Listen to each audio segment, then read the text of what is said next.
नमस्कार, आपण पाहत आहे भांडा फोड न्यूज. एका दमात भ्रष्टाचारी कोमात.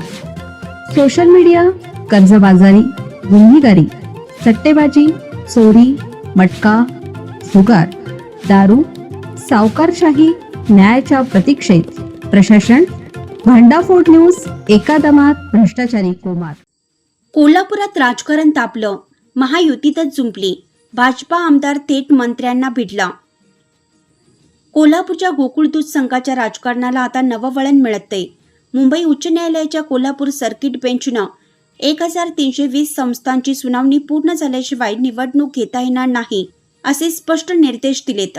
गोकुळ दूध संघ कोल्हापूर जिल्ह्याच्या अर्थकारणाचा कणा मानला जाणारा हा सहकारी संस्थांचा गड, पण आता या गडावर प्रशासक येणार हे स्पष्ट झालं आहे.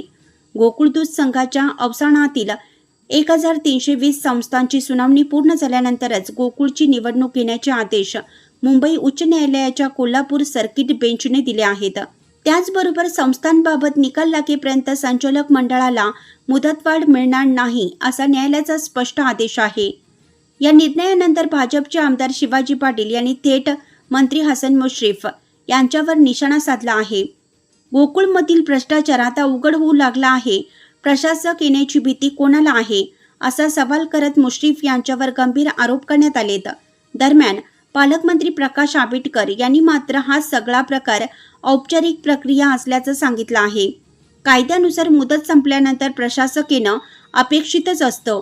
तसंच गोकुळची निवडणूक महायुती म्हणूनच लढवली जाईल असे स्पष्ट संकेत त्यांनी दिलेत.